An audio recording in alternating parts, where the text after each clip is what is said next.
Biz raqib emasmiz. Si Szinpin Trampga tarixiy murojaat yo'lladi. Reja doimo Kiyevni olish bo'lgan. Putinga yaqin odamlar hududiy da'volarni ochiqladi. Makron nega tarsaki yegani ma'lum bo'ldi. Emmanuel Makron atrofidagi mojaro yangi tafsilotlar bilan ochildi. Isroil va BA Eronga qarshi birlashadimi? Maxfiy tashrif ortida katta operatsiyalar tilga olinmoqda. Rossiyada dunyodagi eng kuchli qit'alararo raketa sinovdan o'tkazildi. Rossiyada o'zbekistonliklar bangladeshliklar bilan mushtlashdi. Dunyo siyosatini biz bilan faol kuzatib borayotgan tomoshabinlarga assalomu alaykum. Videoga like bosing va fikringizni kommentariyada yozib qoldiring. Sedanachi kompaniyasidan erkaklar uchun maxsus mahsulot. Prostamix erkaklar salomatligi uchun tabiiy yechim. Agar sizni prostata shamollashi, ichki diskomfort yoki turli noqulayliklar bezovta qilsa, unda Prostamix aynan siz uchun. Prostamix prostata faoliyatini qo'llab-quvvatlaydi va jinsiy zaiflik kabi muammolardan butunlay qutulishga yordam beradi. Eng muhimi, natijasini birinchi haftadayoq sezasiz. Batafsil ma'lumot olish uchun 55lik kodi bilan 503 2200 raqamlariga sim qoqing. Biz raqib emasmiz. Si Szinpin Trampga tarixiy murojaat yo'lladi. Si Szinpin Donald Trampga yo'llagan murojaatida global siyosatning eng muhim savolini o'rtaga tashladi. Xalqlarimiz farovonligi va insoniyat kelajagi yo'lida ikki tomonlama munosabatlarimiz uchun birgalikda yanada yorqin kelajak qura olamizmi? Xitoy rahbari yanada chuqurroq signal berdi va Xitoy hamda AQSh raqib emas, balki sherik bo'lishi kerakligini ta'kidladi. Men doimo bizning ikki davlatimiz o'rtasida farqlardan ko'ra umumiy manfaatlar ko'proq deb ishonib kelganman. Bittasining muvaffaqiyati boshqasi uchun imkoniyatdir va barqaror ikki tomonlama munosabatlar butun dunyo uchun foydalidir. Xitoy va AQSh hamkorlikdan foyda ko'radi, qarama-qarshilikdan esa zarar ko'radi. Biz raqib emas, balki sherik bo'lishimiz kerak. Biz bir-birimizga muvaffaqiyatga erishishda yordam berib, birga ravnaq topib, yangi davrda yirik davlatlarning o'zaro munosabatini to'g'ri yo'lga qo'yishimiz lozim, dedi Szinpin.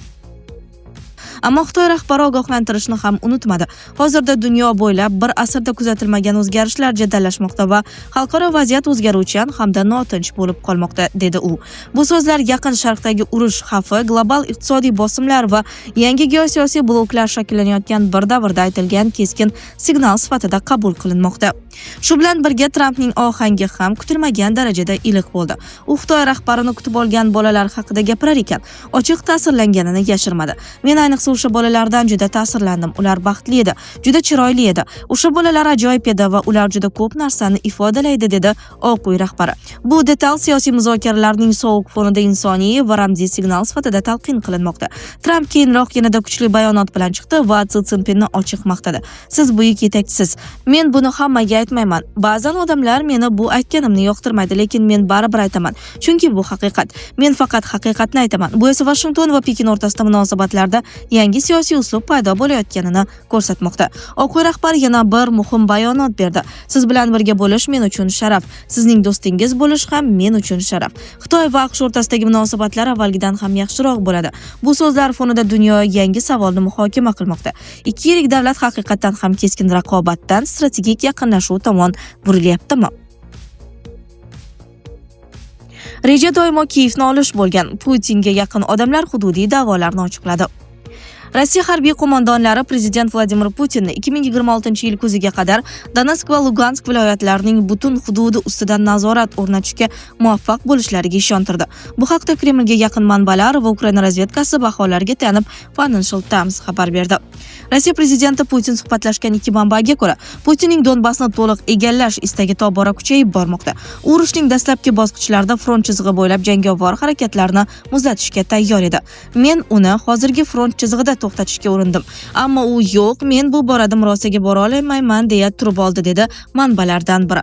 Putinning Ukraina mudofaa tizimi tez orada qulashi haqidagi ishonchiga na Rossiya iqtisodiyotining zaiflashuvi va na frontdagi past sur'atdagi siljishlar ta'sir ko'rsatgani aytilmoqda. Uch manbaga ko'ra, Rossiya prezidenti butun Donbassni egallash, har qanday sulh narxini oshirishi va kelajakda boshqa hududiy da'volarni ilgari surish imkoniyatini beradi deb hisoblaydi.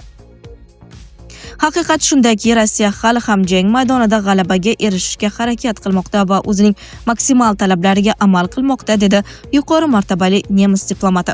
Ukraina razvedka boshqarmasi boshlig'i o'rinbosari Vadim Skibitskining fikricha, Donbassdagi muvaffaqiyat Rossiyaga Zaporojye va Xerson viloyatlarining butun hududiga da'vo qilish imkonini beradi. Hozirda Rossiya qo'shinlari ushbu viloyatlarning faqat bir qismini nazorat qilmoqda. Rossiya uchun Xerson va Zaporojye viloyatlarini bosib olish Donbassni egallashdan ham qiyinroq bo'ladi. Ushbu mintaqalarning eng yirik shaharlari Dnepr daryosining narigi sohilida, ya'ni Putin qo'shinlari tark etgan yoki hech qachon egallay olmagan hududlarda joylashgan. Urushni to'xtatish bo'yicha norasmiy muzokaralarda ishtirok etgan manbalar Putinning haqiqiy ambitsiyalari hali ham Ukrainaning katta qismi, jumladan Kiyev va Odessa ustidan nazorat o'rnatish ekanini aytmoqda. U Zaporojyeni olmaydi, Donbassni olmaydi, Xersonni olmaydi, ammo yodingizda bo'lsin, reja har doim Kiyevni qo'lga kiritishdan iborat bo'lgan. Vazifa qo'yilgan va bajarilishi kerak, degan FT suhbatdoshlaridan biri. Makron nega tarsaki yegani ma'lum bo'ldi. Emmanuel Makron atrofidagi mojaro yangi tafsilotlar bilan ochiqlandi. Fransiya prezidenti Emmanuel Makron 2025-yil Vyetnamga tashrifi chog'ida rafiqasi Bridgetdan tarsaki yegani aks etgan video keng tarqalgan edi. Jurnalist Florian Tardif o'zining Mukammal juftlik kitobida ushbu hodisaga prezidentning eronlik aktrisa bilan yozishmalari sabab bo'lganini ma'lum qildi. Ma'lumotlarga ko'ra, Bridget Makron o'sha paytda erining telefoniga yosh aktrisadan kelgan ochiq mazmundagi yozishmani o'qib qolgan va bunga tarsaki bilan javob qaytargan.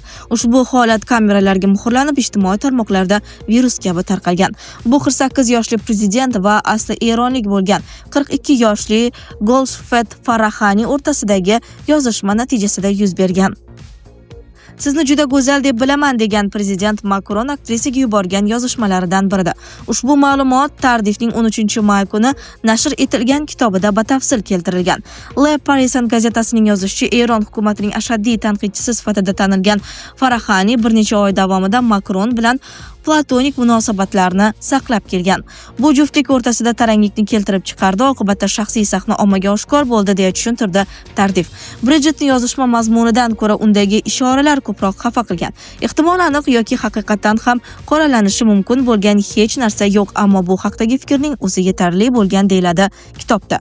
Fransiya birinchi xonimining vakillari ushbu voqeaning Farahaniga aloqadorligini rad etdi va Bridget hech qachon turmush o'rtog'ining telefonini tekshirmasligini ta'kidladi.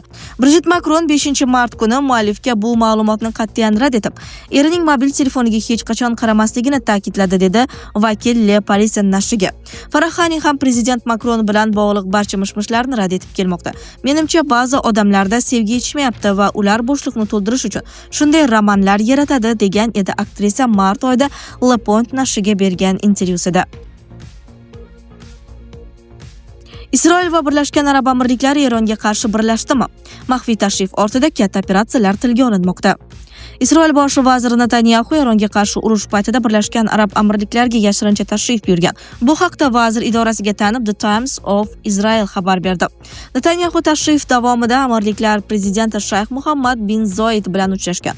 Ushbu tashrif Isroil va BAA o'rtasidagi munosabatlarda tarixiy burilish yasadi, deyiladi Netanyahu idorasi xabarida. Isroil urush paytida BAAdagi temir gumbaz havo hujumidan mudofaa tizimlari va uni boshqarish uchun askarlar yuborgani ma'lum bo'ldi. Isroil razvedkasi rahbari David Barna ham urush paytida mojaroni muvofiqlashtirish uchun kamida 2 marta Birlashgan Arab Amirliklariga tashrif buyurgan, dedi arab rasmiylari va bu masaladan xabardor manba The Wall Street Journal nashriga.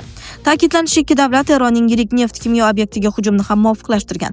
Isroil va Birlashgan Arab Amirliklari 2020-yilda munosabatlarni normallashtirdi. 2018-yilda ham Netanyahu bilan bin Zoid maxfiy uchrashuv o'tkazgan edi. Rossiyada dunyodagi eng kuchli qit'alararo raketa sinovdan o'tkazildi. Rossiyada 12-may kuni mamlakat yadroviy arsenalni modernizatsiya qilish strategiyasi doirasida yangi qit'alararo ballistik raketa sinovdan o'tkazildi. Prezident Vladimir Putin bu muvaffaqiyatli sinovni olqishladi. Bu haqda CBC News xabar berdi. Rossiya yetakchisining ta'kidlashicha, yadroviy quvvatga ega Sarmat raketalari 2026-yilning oxirigacha jangovar xizmatga kirishadi. Ushbu tizim Sovet davridan qolgan va ancha eskirgan Voyevoda raketalari o'rnini egallashi kutilmoqda. Bu dunyodagi eng qudratli raketadir. Sarmatning har bir jangovar kalagi G'arbdagi har qanday analogidan 4 barobar kuchliroqdir deya bayonot berdi Putin. NATO tomonidan Satan 2 deb nomlangan Sarmat raketasining loyihasi 2011-yilda boshlangan. Center for Strategic and International Studies ma'lumotlariga ko'ra, bu og'ir raketa quyidagi xususiyatlarga ega: 10 tonnagacha foydali yuk va jangovar kalaklarni tashiydi. 35 ming kilometrdan ortiq masofaga ucha oladi. Bu esa unga suborbital parvoz orqali nishonlarga istalgan yo'nalishda zarba berish imkonini beradi. Putinning so'zlariga ko'ra, u AQShning hozirgi va kelajakdagi har qanday raketa hujumidan mudofaa tizimlarini foydasiz qilib qo'yadi. Ma'lumot o'rnida 2024-yilda ushbu raketaning sinovlaridan biri muvaffaqiyatsiz tugab, portlash yuz bergani aytilgan edi. CBC News tahlil qilgan sun'iy yo'ldosh tasvirlarda Plasetsk kosmodromidagi uchirish maydonchasidan ulkan krater va portlash asoratlari aniqlangan. Rossiyada o'zbekistonliklar bangladeshliklar bilan mushtlashdi. 12-may kuni Rossiyaning Leningrad viloyati Kirov tumanidagi Prelazhodskiy qo'rg'onida joylashgan parranda fabrikasida O'zbekiston va Bangladeshdan bo'lgan ishchilar o'rtasida ommaviy mushtlashuv bo'ldi. Bu haqda 47 News xabar berdi. Qayd etilishicha, janjal Sinyavinskaya parranda fabrikasida yuz bergan. Mushlashuv qariyb 60 kishi ishtirok etgan. 20 nafar ishtirokchiga tibbiy yordam ko'rsatilgan. Ulardan 7 nafari og'ir ahvolda. Peterburg va Leningrad viloyati bo'yicha ichki ishlar bosh boshqarmasining Fontanka nashriga ma'lum qilishicha, mushtlashuvdan so'ng eng faol ishtirokchilardan 12 nafari politsiya bo'limiga olib ketilingan. Rasmiy xabarlarda ular 21 yoshdan 39 yoshgacha bo'lgan Markaziy Osiyo davlatlaridan birining fuqarolari sifatida ko'rsatilgan. Politsiyaning dastlabki ma'lumotlariga ko'ra, nizoga og'zaki kelishmovchilik sabab bo'lgan. Fontanka korxona ijrochi direktori bilan bog'lanishga muvaffaq bo'lgan, biroq u mushlashuv sabablari, ishtirokchilar va jabrlanganlar soni haqidagi savollarga javob bermasdan suhbatni to'xtatgan. Keyinroq parranda fabrikasi direktori jurnalistlarga sodir bo'lgan voqea o'rganilayotganini ma'lum qilgan. Hozirda voqea tafsilotlari aniqlanmoqda. Politsiya jinoyat ishi qo'zg'atish masalasini ko'rib chiqmoqda. Sizlarga yetkazmoqchi bo'lganlarimiz shulardan iborat edi. Dunyo yangiliklaridan uzoqlashmang.